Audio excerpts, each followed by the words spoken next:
morning, everyone. Yeah, glad you're all here. Welcome back. Today we're talking about the Big Bang and lies about the Big Bang, misconceptions about the Big Bang, and trying to get to the root of what's the true nature of the Big Bang. And many folks in America do not accept the Big Bang Theory. So a poll from a few years back showed that most Americans, this is Associated Press poll, showed that most Americans say that their religion is the reason they have trouble believing in the Big Bang. And most folks citing the Christian religion. And the reason why is because they believe the Big Bang says there's no God. And so we're going to look at that today, and we're going to look at the myths or the lies that are out there, the false myths about the Big Bang, and we'll look at the true nature of the Big Bang. And we can start with a popular show. So this is a USF student sent me this clip 2 days ago from a show. If you've ever watched Big Bang Theory, if you know Sheldon Cooper's one of the main folks in that show, and there's a show on the young Sheldon Cooper. So this is a clip from that. That gives us a sense of the typical myths that surround questions of science and religion. Sometimes people say to me, Pastor Jeff, how do you know there's a God? And I say it's simple math. God either exists or he doesn't. So let's be cynical. Worst case scenario, there's a 50-50 chance. And I like those odds. That's wrong. Kelly, put your hand down. Sorry, please continue. That's okay, Mary. It's Sheldon, right? Yes, sir. Well, Sheldon, why don't you come on up here and tell me how I'm wrong? No. Okay. Give him a hand, everybody. What's happening?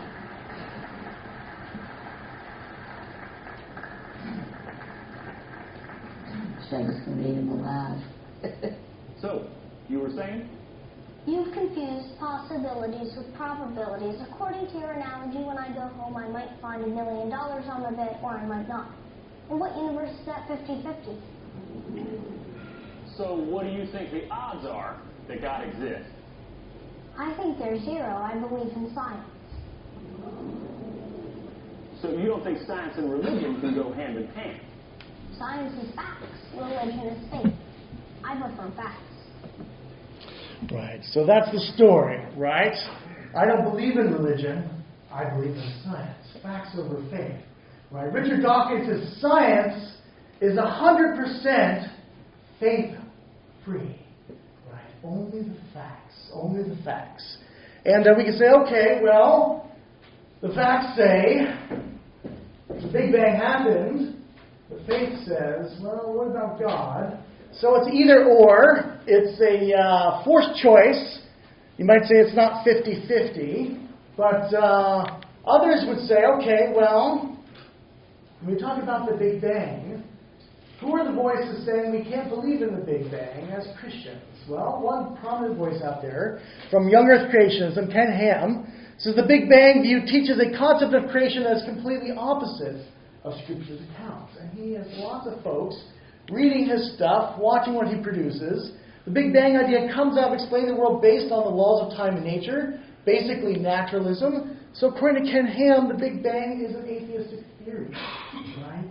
And this is what you see in popular presentations. This is what you see in Young Earth Creationist presentations. This is what you see in our favorite person, David Mills, who talks about the Big Bang also as an atheistic theory. It's not an option to be a Christian and believe in the Big Bang. And interestingly, Mills even argues that the Big Bang is not an emergence of everything from nothing 13.8 billion years ago. It's merely a theory about the expansion of the universe starting at a point 13.8 billion years ago. And the reason why he argues this is from, he says, the conservation of mass energy, the law of nature that says matter is neither created nor destroyed, and the same with energy. So it can't be changed from one to another, and from this invokes the law of conservation of mass energy to claim that the universe always exists eternally in one form or another. Right? So the universe is eternal, and we might say, okay, well, that's not a new view that the universe is eternal. This is a view that goes way back. If we look at the ancient Near East, we find that the material world has always existed without an absolute beginning, from the Mesopotamians to the Akkadians to the Sumerians. The universe is seen as eternal. The sky is eternal and a god. The earth is eternal and a goddess. The stars are all gods and goddesses, and they are eternal as well. And we see this in various places. The waters are seen as eternal principles. And we say, okay, well, there's no beginning, absolute beginning in the ancient Near East. We can turn to Hinduism. We can turn to Buddhism. There we have the phrase beginningless time. Creation, or creation is not creation. There is no creator. And there's no beginning, no end. The universe goes through endless cycles, endless series of creation and destruction. And there's also no design. And we can turn to the ancient Greeks and look at various philosophical schools. Plato is the closest we have in ancient Greece to a creator. But his demiurge is not a creator in the Christian sense. Plato's architect is forming pre-existing matter with pre-existing forms. So you have three pre-existing principles in Plato. Aristotle argues for an eternal universe, no beginning, no end. And others, such as Democritus and Epicurus, argue for a universe of infinite space, infinite time, made out of infinite atoms. And so there's an infinite number of stars and an infinite number of, this infinite cosmos in this view. So we say, okay, well, this is the ancient world, but then we have one exception to the ancient world, and that exception is found in Genesis and the Hebrews.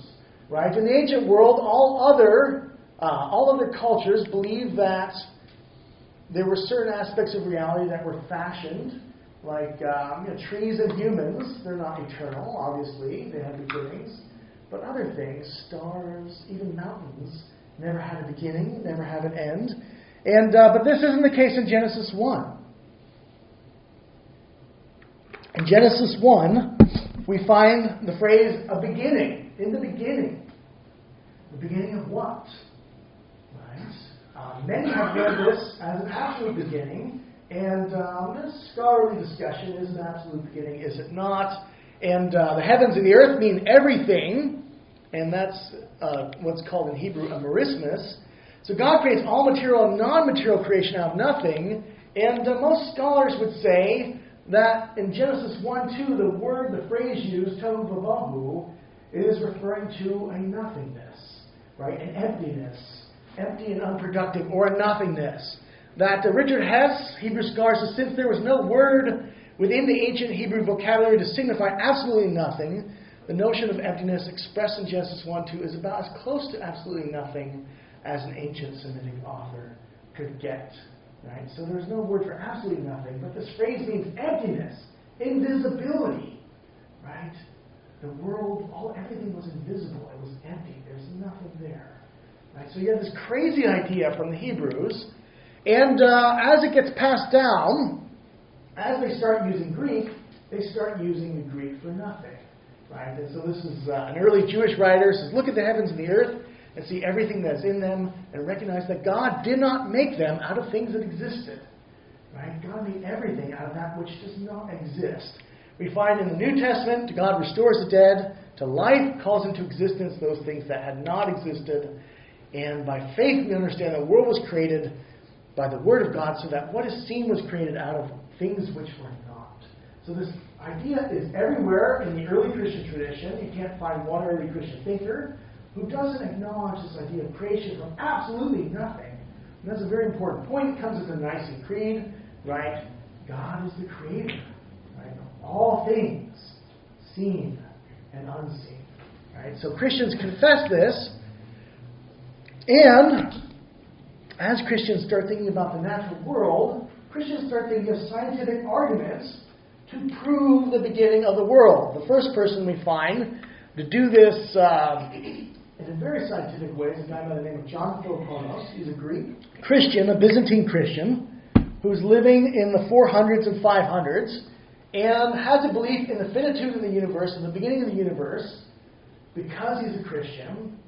And from that, he decides he's going to argue scientifically against Aristotle. So if you've ever learned that Galileo was the first one to reject Aristotelian physics, well, Galileo's about 1,000 years too late, a little bit more than 1,000 years too late. Philoponos is the first one to really do this scientifically, and Galileo uses Philoponos in his own work. Right? So he's picking up a longer tradition. Philoponos rejects Aristotelian eternal universe, Epicurean infinite universe, uses physical arguments to do this. One of his most interesting arguments is what's called Opler's paradox in 1826, and it went like this. If you look at the dark night sky, if you think about, if you have an infinite cosmos with infinite stars, Philoponos says, every place you look, the sky should look like that, right? But it doesn't. It looks like that, right? So everywhere we look, we should see, our point of view should see, our line of sight should see some sort of bright object if it's infinite. But he makes an argument, it's a very technical argument we don't have time to talk about today, but he makes an argument for the finitude of the universe and the beginning of the universe from looking at things like light and stars and interesting arguments against affinity. These continue into early modern science. John Burdon, who's a medieval thinker, who has, we talked about his arguments for motion, why he believed that Earth could be moving, again, well before Galileo, and what you need to prove the motion of the Earth. Johannes Kepler uses this paradox of the dark night sky to argue for the beginning of a universe. So both these people continue this train of thinking from Philoponos. There's others in here as well, but these are folks that we've talked about. And we can say, well, what happens? We have this paradox of the dark night sky. Why is it only called a paradox in 1826? And why is it even a paradox? If the universe has a beginning, it's not a paradox. The reason it's a paradox is because in the Enlightenment, key scientific knowledge was lost, right? And especially the knowledge of how to argue for the beginning of the universe based on Philoponos' arguments and others. Kepler's arguments were ignored. It's not that they were lost per se, they were just ignored. And, whether ignored equals loss, you can think about that. But another view came into prominence of an eternal universe that was static, stable, and Laplace was a promoter of the idea of a mathematically describable, mechanistic, eternal, stable universe. And he was an atheist, had no need for the God hypothesis, as he told Napoleon. We don't know whether he actually told Napoleon or not that, but or not. But sounds like something Laplace would say. So it's in his spirit.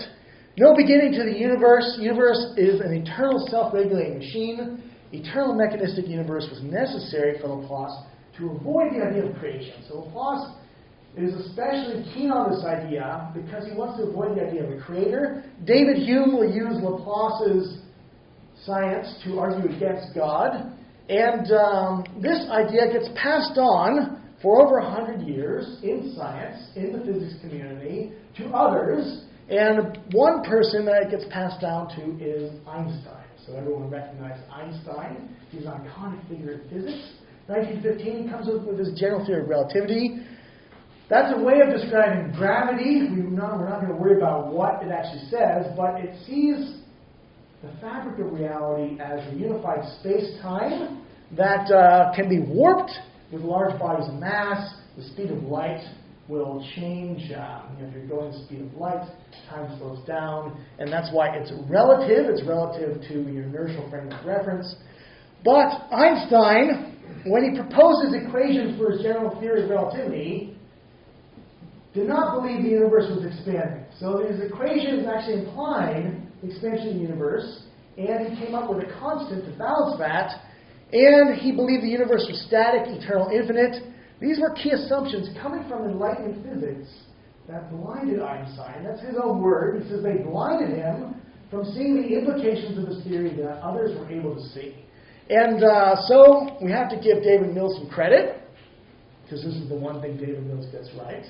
He says, interestingly, Einstein later inserted into his equations an arbitrary cosmological constant to negate the necessity of cosmic expansion. Einstein later described his cosmological constant as the biggest blunder of my life. Why? Well, he lost another Nobel Prize. He could have had two, which would be fun. Nice. You get one, collect two. right? And he didn't see the implications of his own theory, which as a visionary scientist was really difficult for him to see that. His vision only went so far. So Einstein said, "It's the greatest blunder of my life. His original equations in general relativity predicted the universe should be expanding." And he says, "It is incredible," this is Mills's language, "it is incredible to contemplate that in addition to his other extraordinary contributions to science, Einstein could have provided theoretical evidence for the Big Bang before any experimental or observational evidence suggested its occurrence." He says that's incredible, and these assumptions did not allow Einstein to see the universe that had a beginning or an expanding universe, and he rejected solutions to his own equations that implied that, could have won a second Nobel Prize, one of the biggest regrets of his life. And Mills says, unfortunately, Einstein was influenced by the popular belief of his time that the universe was more or less static. Einstein, like those of us of lesser ability, could hardly display more intellectual independence than his time permitted. So he says it's not even possible for someone to have further vision than Einstein. His time did not permit anyone to see the truth about Einstein's equations. After all, who could have a deeper scientific vision, more intellectual independence than Einstein, right? How could anyone at the time have considered an expanding universe so contrary to scientific consensus? And I find it really interesting that David Mills dwells on this so long in his book, right? No one could have seen further than Einstein. And I think to myself, has David Mills not read anything about the history of the Big Bang Theory? Because even if you know what the Big Bang Theory is labeled, right, it's the Friedman-Lemaitre, Robertson-Walker standard cosmological model. So you think, well, who's the Friedman? Who's the Lemaitre? Who are the guys who came up with this? Right? There's Alexander Friedman. Who was he? He came up with the correct interpretation of Einstein's theories, which Einstein rejected. So it's not the case that Einstein's vision didn't allow him to see. There were other people saying, no, this cosmological constant is arbitrary. There's a deeper thing here that your own work is implying, but you won't see it. So Einstein was called out on his blindness by folks who did argue for the expansion of the universe, and Mills leaves them completely out of his discussion in the atheist universe. And we might say, well, why? Why does he leave Friedman out of his discussion? Why does he leave the first guy who can see things beyond scientific consensus out of his discussion? And my guess is because he was a devout Eastern Orthodox Christian. Right? And he doesn't want to give any credit to Christians in their visionary assumptions that were based on this idea of a creation of the universe. Historians of science say Friedman, because he believed that creation was true, saw this right away in Einstein's field equations for general relativity. He said, this looks just like something that would look like a creation event. And he was open to the idea, even to take a lot of scientific flack in proposing this idea, because people who proposed this idea were called names. We'll see that with Lemaitre in a moment. Friedman's Christian faith favorably disposed him towards assumptions that Einstein could not accept or would not accept. And that was the idea that the universe had an actual beginning. So this is the beginning of the Big Bang. Alexander Friedman is the first person to see this, and it had to do with his Christian assumptions that led him to this view. The person we usually talk about as the originator of the Big Bang is Georges Lemaitre. He gave a much more detailed version of it, published his paper in the journal Nature. We have the original copy. He cut out all the references to God in the version he submitted, but we have the crossed out typewritten paper before that, where it actually talks about God in a paper that he sent to Nature, and proposed the universe was expanding, and he welcomed the idea of a cosmic beginning. Right, so Lemaitre, you might notice from Lemaitre that he's wearing a very interesting thing around his neck. He's a physicist trained in Cambridge, but he's also a Roman Catholic priest. Right, and so he's deeply theological, deeply scientific. The Sheldon Cooper idea that science and religion can't get along. Well, what about Friedman? What about Lemaitre? Right? These are the folks who actually give the theory behind the name of the show that Sheldon Cooper is in. Right? The Big Bang Theory. The producers have no clue where the Big Bang Theory comes from. Right? With this tired trope of science versus religion. Beginning of the Big Bang Theory. Georges Lemaitre projects the expansion of the universe back in time to arrive at something he calls the primeval atom. He didn't coin the term Big Bang Theory. That was actually coined to make fun of it by a guy we'll see in a moment. John North, historian of science, says his science had a strong theological relevance for him. An initial singularity, this beginning, this very tiny beginning, something not to be avoided, but in positive merit. He saw this as a physical manifestation of God's creation of the world. Right? And so for Lemaitre, this is a theological relevance. So near a conference near Brussels, a conference near Brussels, in 1927, he shows Einstein his paper. It goes up, Herr Dr. Einstein, this very interesting paper. Have you seen it? It's published in Nature. Einstein, I've seen your paper. Your physical your calculations are correct, your mathematical calculations. But your physical interpretation, your physical insight is abominable. Right? Abominable. Right? That's a strong word. Not the only strong words Lemaitre received about his theory. Arthur Eddington, another well-known scientist, at the time physicist, calls it repugnant. This is a repugnant theory because it talks about a beginning of the present order. Lemaitre, quaint little Catholic priest, is simply confusing theology and physics. Right? Get your head out of the Bible, Lemaitre, and start doing physics like a real physicist. We all know the universe is eternal and static. Right? So he gets a lot of flack for this. Even as late as 1956, they're calling his theory an unscientific, popish theory. Right? This is a Russian physicist. It's a popish theory. Right? So you say, okay, no one is buying the Big Bang. He proposes it in 27. 56 people are still making fun of it. That's a long time. And we can say, well, why? Right? Historians of science, like Helen Kroc, says this is remarkable that neither Friedman nor Lemaitre's works made any impact at all. For historians of science, this is really interesting. While you have a perfectly sound theory that is a perfectly fine interpretation of Einstein's field equations, that makes no impact. Right? He says, well, the reason is because cosmologists in the 1920s could not see the universe as dynamic. Right? It wouldn't fit into their mental framework. If it was considered, it would be resisted. Right? And that's what we find happening. And some folks resisted it very explicitly. One individual who actually gave the term Big Bang to Lemaitre's theory, right, to make fun of it. He gave it that term on his BBC radio show where he was promoting science, popularizing science. He explicitly opposed this on anti-Christian grounds. Right? Hoyle was an atheist who hated the theistic implications of the Big Bang Theory. He said, if the Big Bang Theory is true, there's a beginning to the universe, that means there's a God, and that's unacceptable. So Lemaitre came up with a rival theory called steady-state theory that had an eternal universe that tried to compensate for the expansion through local expansion from stars producing hydrogen out of nothing, interestingly. That was Hoyle's theory. And he promoted this theory on a BBC radio show that he had. He was one of the very popular scientists. He was the Neil deGrasse Tyson of his day. He made something like 10 times more in royalties from his popular books than his Cambridge salary. Right? So he was very popular.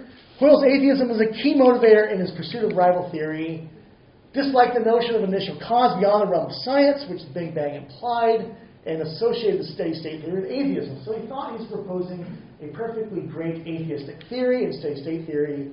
His atheism was a key factor in his lifelong refusal. He died in the early 2000s, right? So he lived well past, in the 90s, when pretty much everyone had gone over the Big Bang. He lived past that, but he never accepted it, because he always thought the Big Bang implied that there was a God. And precisely because he did not believe in God, says historian of science Edward Davis, he did not like the implications of Lemaitre's theory. He ridiculed it and proposed steady-state theory to provide an alternate explanation without the implication that the universe had a beginning. So you can say, well, how did we get to the Big Bang? Well, the first step to the Big Bang comes with Edwin Hubble in 1929. Hubble was using a new type of telescope in Southern California at the Mount Wilson Observatory, and he's wanting to know whether or not stars are stationary. Looking at stars with the telescope, he found that lots of stars were actually galaxies. So when you magnify individual stars, they're actually they're galaxies behind that little speck of light. And he wanted to know, well, are they stationary? And the way he wanted to tell this was by looking at whether they were shifted to one end of the spectrum or not. Right? Light has the blue end of the spectrum, the red end of the spectrum, and galaxies, light that's moving away from you, will shift to the red end of the spectrum. If it's moving towards you, it'll shift to the blue end of the spectrum, to the ultraviolet side. And this is similar to the Doppler effect in sound. If you think about a motorcycle that's driving past you, right? You hear this, and it's like moving away, and the sound waves are lengthened, it's moving towards you, and they're shortening. And light is similar to that. And so he was looking at light. Many folks thought it wouldn't be shifted at all. It's just going to be white, because these aren't moving. Or, if there's any shifting, it's going to be random. Blue, red, and no pattern. And so, folks expected nothing interesting, but his results were nothing short of a bombshell that shocked everyone. And he found that every single star he looked at was redshifted.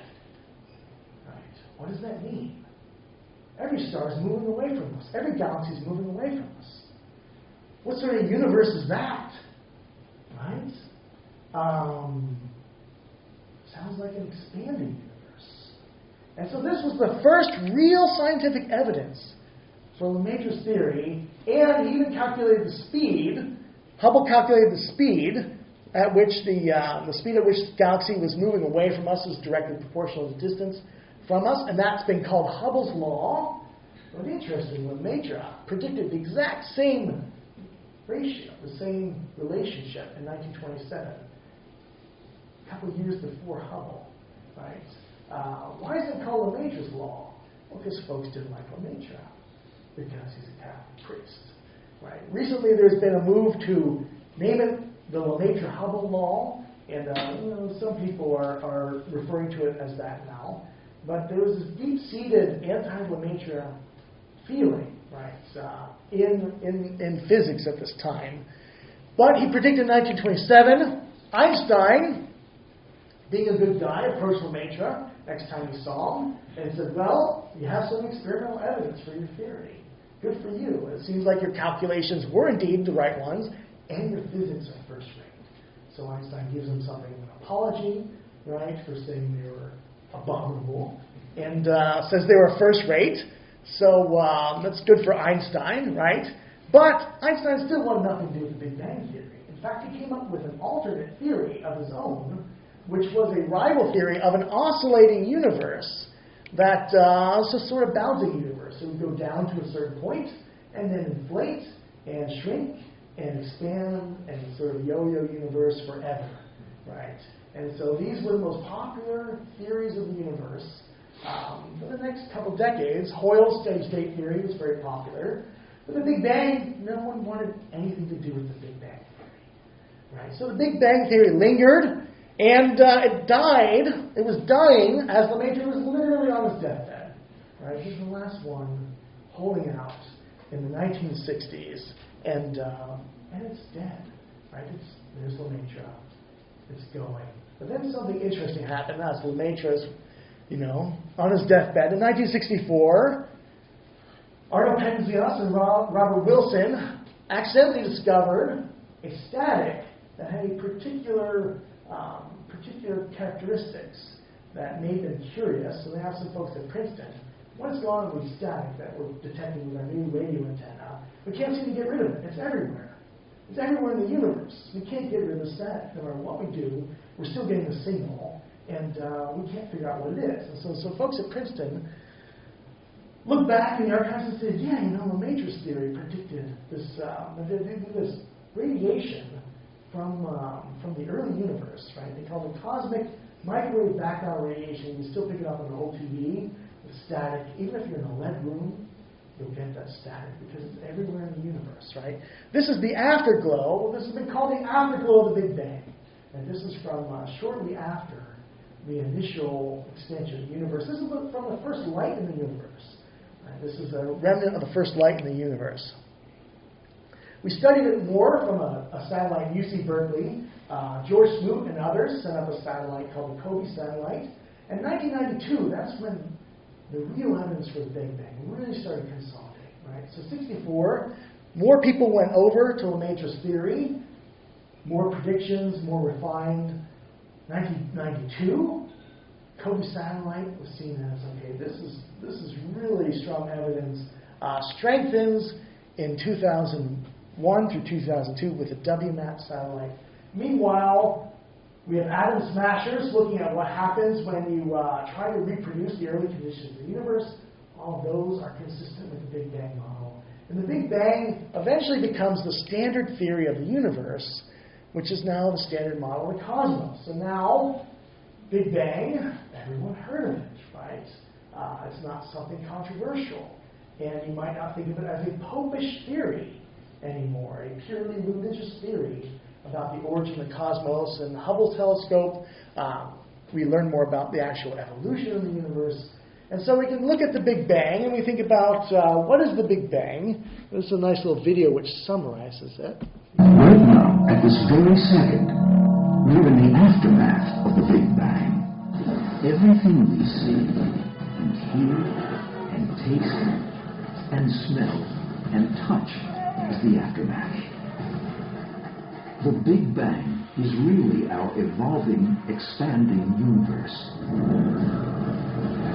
For us, mostly stuck on our rocky little planet, the view of the universe begins with Earth.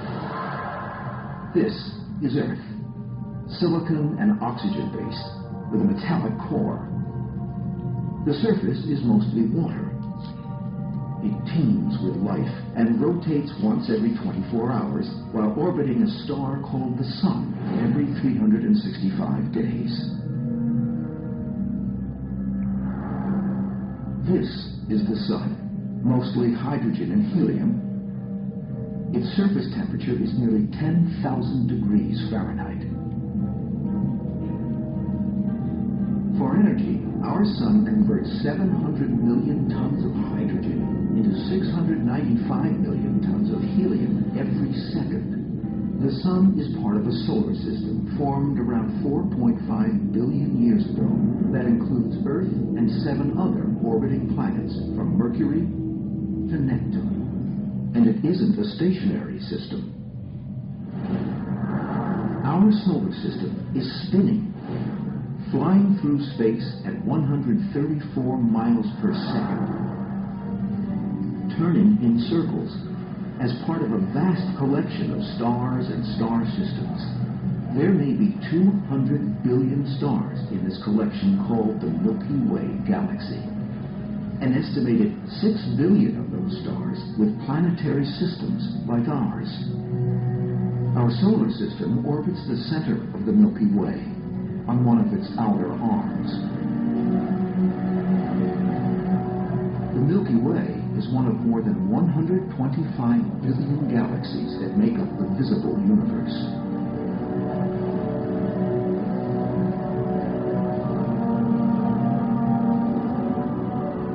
This is the universe. It's really, really big. And it's getting bigger. It's expanding. If the universe is expanding, then it used to be smaller. Much smaller. In fact, if we went back in time, we could watch it shrink.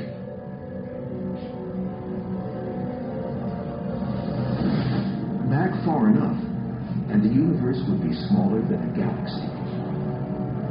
Back, and the universe is smaller than our solar system. Farther back, and everything that exists fits inside a stadium, a coffee cup, an atom. 13.7 billion years ago, the universe was smaller than the smallest part of an atom. Unbelievably small. Then, something happened.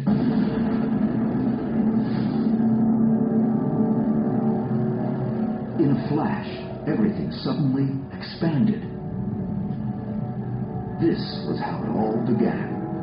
The first moment of existence. What we now call the Big Bang. So there's a nice overview of the Big Bang. And you hear phrases like first moment of existence, where it all began, right? And it's interesting when you think about what are the implications of this theory, right? What is the theory, what questions does this raise? And, but we have folks who want to avoid any language at the beginnings, even now. Right? There's still folks who are very uncomfortable with this theory because of the language of the beginning. Right? Though the standard theory predicts a beginning, a t equals 0, when time begins, other folks want to push against this. So David Mills argues from the conservation of mass energy that it can't be an absolute beginning. Right? He says if mass energy cannot be created or destroyed, and if the universe is entirely composed of mass energy, then the law of conservation of mass energy may be extrapolated to the startling conclusion. The universe in one form or another, in one density or another, always existed. There was never a time when the mass energy comprising our universe did not exist. And so David Mills argues that. He doesn't provide any citations, interestingly, for this argument. He says that he even published a scientific paper on this. I could find no evidence of the scientific paper, right? So I tried looking to see, and I couldn't even find any scientific background for David Mills. So interestingly, I don't know what this paper is that he's referring to, but I couldn't find it. But we can say, okay, well, what about conservation of mass energy? Other folks will talk about this. So we can turn to folks who are scientists. This is John Barrow. He's a mathematical physicist, theoretical physicist, cosmologist at Cambridge, right? So he's a pretty well-known physicist, Cambridge physicist, of remarkable credentials. I always like John Barrow too, because he used to be a member of Berkeley County Church, so he used to be in this congregation. Good friends with John Croker, but writes on this. He says, well, if one proposes to give a scientific account of the universe coming into being, an immediate objection seems to be that one would indeed be trying to get something out of nothing. Non-scientists take it for granted that you can't manufacture something out of nothing. Right? So it's a common enough mistake, right, for non-scientists to make, that you can't get something out of nothing. He says, well, they believe that bringing the universe into being from nothing would violate the laws of nature, which enshrine the conservation of energy, angular momentum, and electric charge. And so the creation of the universe out of nothing cannot be a consequence of this law. So he's referring to conservation of mass energy. And he says, well, what happens, right? What happens when we look at this? He says, well, it's actually not a bad argument. So Mills' argument, it's not a bad argument, and it's really quite persuasive at first until you start to look closer at the values of things like energy, angular momentum, and electric charge in the universe. So he says, once you look at those values, you find a very interesting thing happens, because the quantities show us a remarkable state of affairs, because they all balance out to essentially zero. So it seems that the universal values of the three conserved quantities that prevent us from getting something from nothing may well all be equal to zero. And he spends many pages showing why. In his book, The Origin of the Universe, if you're interested in looking at the detailed discussion, that's where he provides this discussion. But he says they all equal zero, so it seems that nature's conservation laws don't present a barrier of getting something out of nothing. Right? There's no physical barrier that science presents to get something out of nothing. And so he says, well, so can we think about a beginning in time, right? Can we talk about before the Big Bang like David Mills does?